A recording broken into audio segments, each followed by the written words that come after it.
विक्की नाम का एक बच्चा था जिसे चीज़ों को इकट्ठा करने का बहुत शौक था। वह हमेशा हर छोटी बड़ी चीज़ को इकट्ठा करते रहता था, चाहे वह काम की हो या ना हो। पुराने खिलौने, टूटी हुई घड़ियां, बेकार कागज़ और अनावश्यक सामान को उसकी अलमारी के कमरे में भरा हुआ था। विक्की को लगता था कि ये चीज़ें कभी न कभी काम आ सकती हैं, इसलिए वह उन्हें फेंकता नहीं था।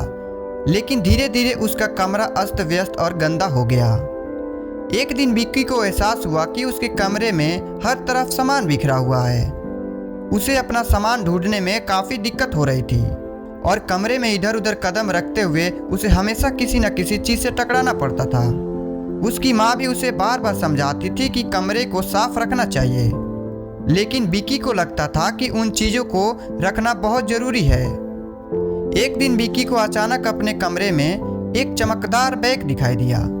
यह बैग बिल्कुल अलग था और अजीब था। जब उसने बैग को खोला तो उसमें से एक आवाज़ आई, मैं तुम्हारी मदद करने आया हूँ, तुम्हें दिखाना है कि किस तरह से चीज़ों को संजो कर रखना चाहिए।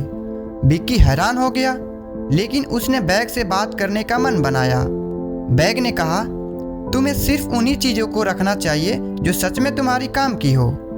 बाकी चीज़ों को निकालकर बाहर करो ताकि तुम्हारा जीवन और कमरा दोनों साफ रहे। जादुई बैग ने विक्की को दिखाया कि कमरे में कितनी सारी चीज़ें बेकार हैं। बैग ने एक एक करके उन चीज़ों को बाहर फेंका जो विक्की के काम की चीज़ें नहीं थी। पुरानी और टूटी हुई खिलौने, पुराने कपड़े, बेकार कागज़ और ढेर सारी चीज़ों को जो किसी काम की नहीं थी। विक्की ने देखा कि बैग चीज़ों को बड़ी आसानी से बिना कोई परेशानी के बाहर फेंक रहा था।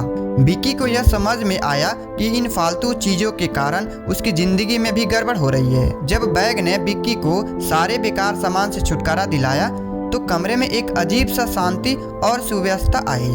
विक्की ने महसूस किया कि जब कमरा साफ और व्यवस्थित होता है तो बहुत आरामदायक लगता है। वह अब सोचने लगा कि क्यों न वह भी अपने चीज़ों को इस तरह से इकट्ठा करे जिनसे उसे फ़ायदा हो। बैग ने विक्की को यह समझाया कि केवल ज़रूरी चीज़ों को संजोने से न केवल कमरा साफ रहता है बल्कि मन भी साफ रहता है। बैग ने विक्की से कहा, अब तुमने यह सीखा कि फालतू चीज़ों को जमा करके कोई फ़ायदा नहीं है और कुछ समझदारी भी नहीं है। अपनी चीज़ों को ऐसे इकट्ठा करो जिनसे तुम्हारी मदद हो और तुम्हारे काम आए। किसी भी चीज़ को रखने से पहले यह सोचो कि वह तुम्हारे लिए ज़रूरी है या नहीं। विक्की ने कसम खाई कि वह अपनी ज़िंदगी को अधिक व्यवस्थित नहीं करेगा। कुछ समय बाद विक्की ने अपनी आदतें बदल दी। वह अब केवल उन्हीं चीज़ों को रखता था जो उसे सच में ज़रूरत होती थी। पुराने खिलौने, किताबें और चीज़ें जिन्हें उसने कभी इस्तेमाल नहीं किया था, वह अब उसे फेंक देता था। उसका कमरा अब हर वक्त साफ और व्यवस्थित रहता था। विक्की ने महसूस किया कि यह बदलाव न केवल उसके कमरे के लिए बल्कि उसके जीवन के लिए भी और मानसिक स्थिति के लिए भी काफ़ी फायदेमंद था।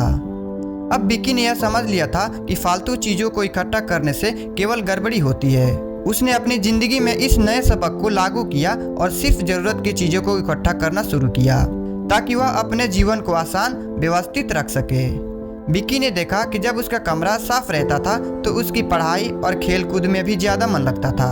वह खुश था कि अब उसकी ज़िंदगी में संतुलन था और वह अपने कमरे और जीवन को सही दिशा में ले चला जा सकता था। इस अनुभव से विक्की ने यह सीखा कि जीवन में चीज़ों को संकलन नहीं बल्कि चयन और संतुलन बहुत ज़रूरी है।